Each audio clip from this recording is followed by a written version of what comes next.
everybody, this is Miss Sarah with Girls Inc. and I hope you're ready to get groovy with another experiment together. Today we are going to focus on our laboratory control, quality control, and get a little explosive. So before we start, this may be one of the only activities or experiments that you can't do with complete ease or access at home. So that being said, if you are watching this video and decide it is something that you want to do, you must get a parent-guardian permission. You can't just do this by yourself. I don't want anyone coming for me saying, but Miss Sarah said I can try it. I did not, I never said that. I never said you can try this at home. Again, do not do this unless you have absolute 100% billion trillion, love math, permission from parent-guardian. Good? Understood? All right, cool. So while we're going to be working with some chemicals, I really want us to hone in on and understand the importance of laboratory and quality control. So we want to make sure our space is safe, it's available, it's ready, and it's prepped well for our experiment. So let's go over some vocabulary before we get into it. We're going to talk about a catalyst. A catalyst is an element that speeds up a reaction. Also, we're going to talk about exothermic reactions, a reaction that releases heat. And now let's get some safety precautions and tips out of the way. So as I said before, no doing this experiment unless you have absolute permission and listen to the safety recommendations. You are going to want to wear glasses or goggles and wear gloves. And once our experiment happens, you're going to want to let it sit for a little bit, maybe 5 or so minutes before you touch it. We'll be working with 2 different types of hydrogen peroxide today, and if it touches your skin, you'll want to wash it off immediately with soap and water. So don't stress about it, but that's what could happen. In terms of lab and quality control, it's essential that I prepare my space here for the experiment. Maybe if I was doing it somewhere else, it would be outside or on the sidewalk that could be easily washed down, or like I'm doing here with a plastic covering over a table. I'll be using this kind of disposable tray, not sure the official term for it, to keep everything safer and much more controlled so it's not just getting all over the place. So in an experiment, half of the fun is the unknown, right? You want to see what happens. But controlling as much of your surroundings and space around you is super important, especially when thinking about a career in STEM. You'll want to make sure that your lab is under control and clean at all times. So we're going to want to put on our best inspector hats, invisible unless you have a cool one, in which case, go get it. You can pause, go back, whatever. While I make sure my area is all ready, I want you to brainstorm ways in which you work and operate your best, preferably with a clean area. So I'm making sure, I'm looking around, and I like what I see. It's all lined up, everything's in a good way. So let's go through the materials. First here we have 2 empty containers. You can use anything you have, whether that's a 2-liter bottle, doesn't really matter. These are the ones that I have. Next I have some dish soap, regular dish soap. I have food coloring, a lot of different colors because I'm a little extra that way. We have some yeast, cups for mixing in the back, regular water. We have spoons, again, for mixing. These are our measuring cups. I have 2, again, because we're doing 2 different experiments and using 2 different kinds of hydrogen peroxide, which then brings me to the next. We have 3% hydrogen peroxide and we have 12% hydrogen peroxide. And then finally, I'm doing this on this baking tin tray. I'm really not sure what the exact terminology is for it, but it's a tray of sorts. And then again, we have my goggles and my gloves here. So I'm feeling pretty good, feeling pretty spacious, feeling like nothing's gonna really go too out of control, although there is an explosion, so that's fine. So I imagine many of you have used hydrogen peroxide before, but probably in the setting of using it on a cut. What actually happens when you put it on a cut? Well, it bubbles, right? And it's kind of weird and maybe it hurts. So this means it's killing bacteria. Hydrogen peroxide is a liquid made from hydrogen atoms and oxygen atoms, so it's an H2O2. When hydrogen peroxide breaks down, it turns into O2 and H2O, but usually super slow. That's why we're gonna use our handy dandy catalyst, which is our yeast. And this will help break down the hydrogen peroxide by separating the oxygen and the water, creating bubbles, which is a gas.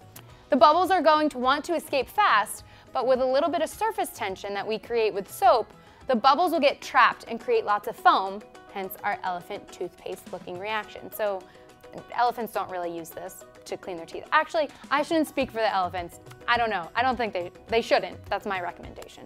Okay, so let's get started. First, before we do anything, I'm going to make sure that I put on my safety protection gear. So first, I'm gonna go glove. They restrict my movement a little bit, but it's still okay, it's still possible. Oh, glove, and also goggles. Glasses, goggles, glasses, goggles. Okay, so we are going to start with our 3% here. So I am going to put that in the middle. Next, I'm going to grab our dish soap. And what you're gonna wanna do is you're gonna want to coat the entire bottom of your plastic of this bottle with the soap. So again, you can do any kind of bottle. It can be a 2-liter bottle. It can be, you know, this one or an old water bottle, whatever you got, but make sure that the bottom is covered in soap. So that's what we're gonna do here. Give it a nice squeeze. Nice, okay. All right, that looks pretty good to me. The bottom's covered, so that feels good. I'm again gonna keep my space clean by putting it back where it was. Okay, so now I'm going to get some food coloring so that we can really see it in the explosion. I'm gonna go through here. We've got some kiwi, nothing but the fanciest here. Imagine that's green. We have blueberry, pretty straightforward. Blueberry, blue. Purple cabbage, gotta be a lovely, lovely hue. Let's see, we have strawberry, imagining that's a nice little Girls Inc. red. I'll keep that in front here because I think I'm gonna do that at least for the first one. And pitaya, okay, fancy. You know what? I'm gonna do a little bit of red and purple. Nope, that's blue, but that's okay, that's what I'm gonna do. So I'm going to, oh yeah, open it up, and then I'm gonna leave that there. What you're gonna do, you can do as many drops as you want, you can do as little drops as you want. It's really just kind of to see the explosion happen. So I'm gonna grab, and I am going to make sure that when I put these drops in, I'm still getting it on the lip of the bottle, right? Because when this happens and it starts running down the side, that's when the magic's gonna happen. So again, I might be being a little bit too much of a perfectionist here, making it a little bit design-centric. It's not really that deep, but for me, it is. So I'm gonna put this back, put the lid on. I am gonna do another color because, you know what, I want to. So we said blue, do a nice little opening here, keep that there. All right, and then I'm gonna, again, this really is just for your own visual pleasure, I guess, is the word, but yeah. So again, making sure that it's pretty clean. You can also do some drops on the bottom. That's what I'm gonna do too. So this is about what it should look like right now. If you followed what I was doing, if you have your own design or your own color preference, more power to you. So again, I'm just gonna put these back so that way I'm keeping my area super clean, super aware of where everything is, and not in the way of anything else.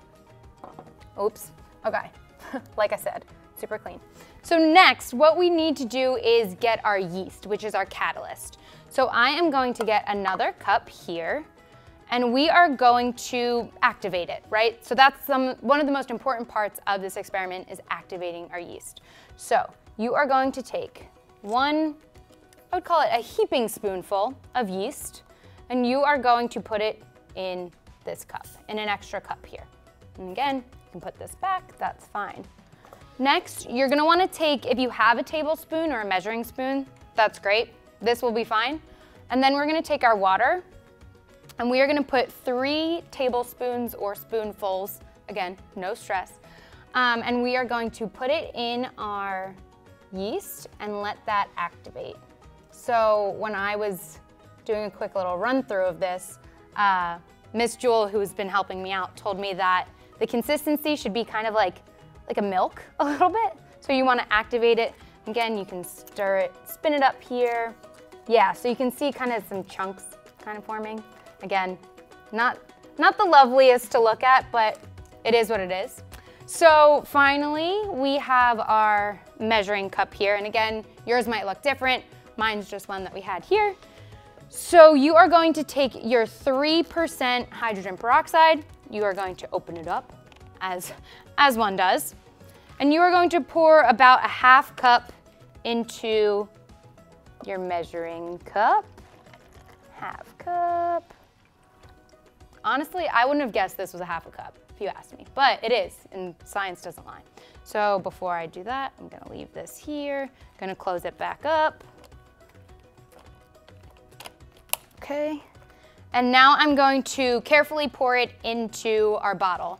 And again, it doesn't really matter if it hits the side or the food coloring. That's not really gonna affect it too much right now. So I'm gonna pour this carefully. And again, I'm not gonna put my face over anything. I'm not gonna get into the line of anything that could possibly hurt me. I'm gonna kind of look away. If you have a funnel, that could also be helpful. Let's see, pouring it in. Although, that's a pretty clean pour. All right, very clean. So again, I'm gonna put it out of the way. I'm gonna put it just over to the side. And again, I'll do one little stir once more to activate our catalyst, which is gonna make this explosion happen. So once I pour this in, I'm gonna take a little bit of a step back to really kind of let our elephant toothpaste do its thing. So I'm going to hold this. I'm going to put it actually just right here, which is okay, because it's again on our tray. So I am going to pour in here. And we are seeing some foam starting to happen. We're seeing it slowly rise, but you can kind of see where the toothpaste aspect is happening, right? The stripes kind of for the elephant. So again, we're using 3% hydrogen peroxide, and it's going pretty slow, but that's okay because there's still things happening.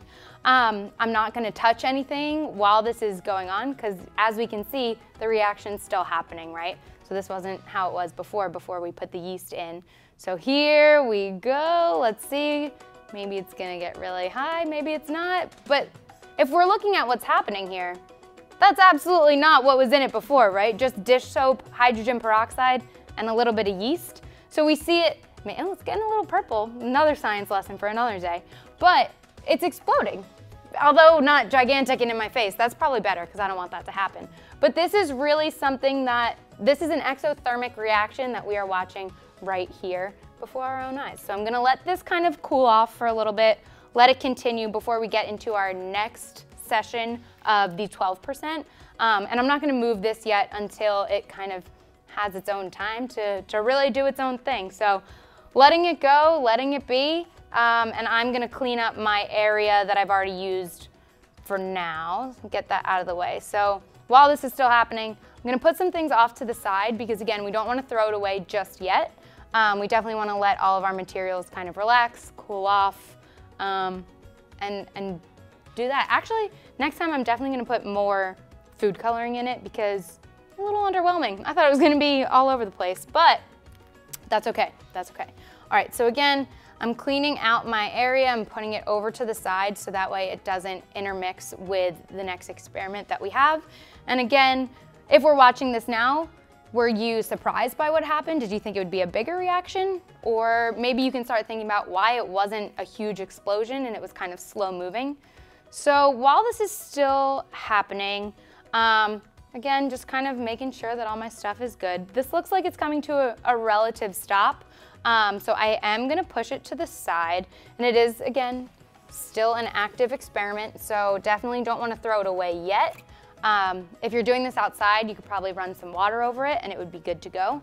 So I have another tin here ready for our second elephant toothpaste with our 12% hydrogen peroxide. So let's do it again. So while we were doing that, did you think of any different kind of ways that you could make something explode a little bit faster? Any other catalysts that you could think of that might make things look a little bit different? So again, we're just gonna run through the same process. So I have my gloves, my goggles on. I am going to open my dish soap here and make it so that the bottom is completely covered. If you are doing this twice, if you have access to it at home or even in school or wherever, something else you could do is maybe change the bottle, change a different kind, a different material. So this is plastic, maybe you could use glass. So next, I'm about to go crazy with these food colorings. All right, pink, well, it's pitaya. I should be respectful. All right, pitaya, going in. 1, 2, oh. It kind of I want this to look like a koi pond, okay? You know what? That's my vision.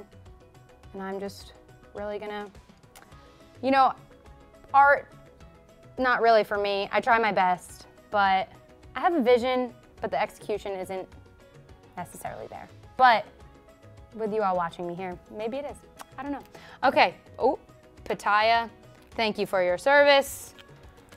Gonna put the cap back on, bring her back, and really just kind of go through it again. So, blueberry, and again, the point of this experiment isn't necessarily to see what is the biggest explosion, but really to just kind of focus on keeping a clean lab.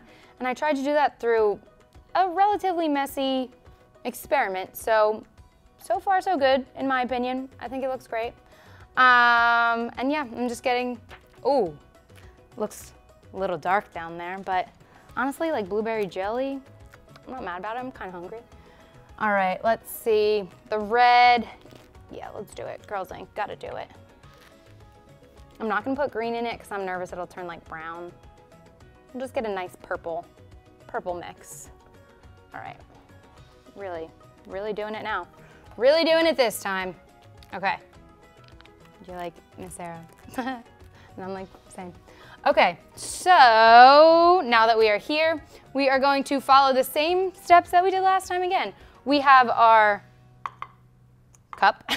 We have yeast. We are going to get a heaping spoonful of yeast. Maybe I'll add a little bit more. Maybe that'll do something. So we had 1 here. I'll do 1.5. See if it's a little different. Next, I'm gonna put it back. Then I'm going to take another spoon, our water here. I'm gonna put 3, maybe 3.5 spoonfuls. Let's see. Here's 1, 2, 3.5. Although those were kind of big, but that's okay. That is okay. All right, water back.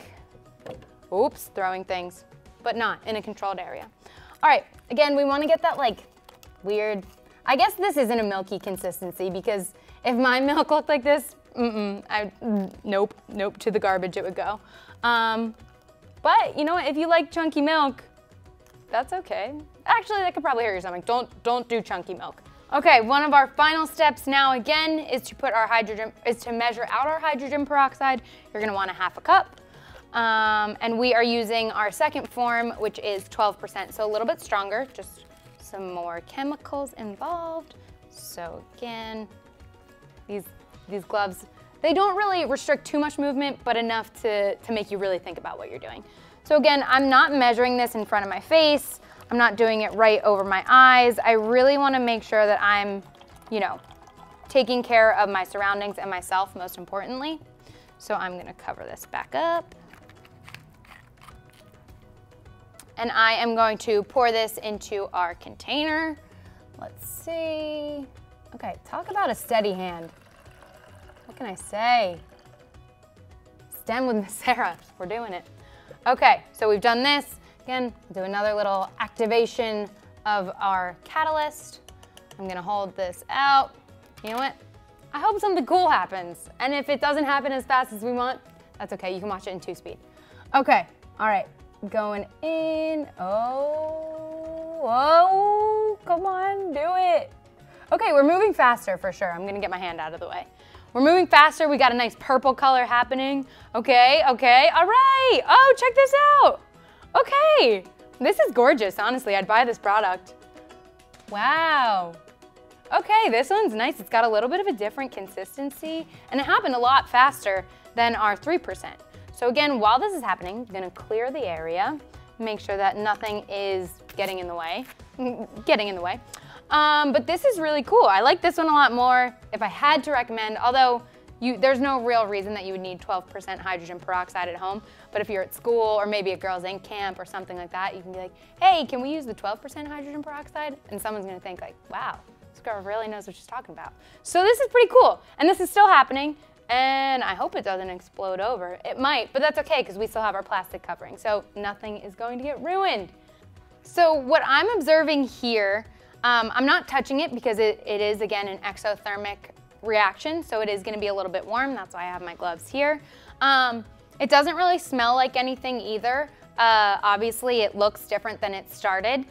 Surely not gonna taste it. Definitely some chemicals going on. And if I'm gonna put my ear to it, again, I don't wanna put my face too close to it, but I don't really hear anything. Of course, there's a little bit of bubbles over here, so I hear some little crackling. But this experiment kind of went exactly as I thought it was going to, which is pretty cool. And it's still moving, but again, we're on our tray here, so it feels good. So I'm actually gonna move this over and maybe move it close so we can maybe see some of our comparison. Again, not necessarily anything that you need to do for the sake of this experiment, but could be cool to just kind of view and look at here.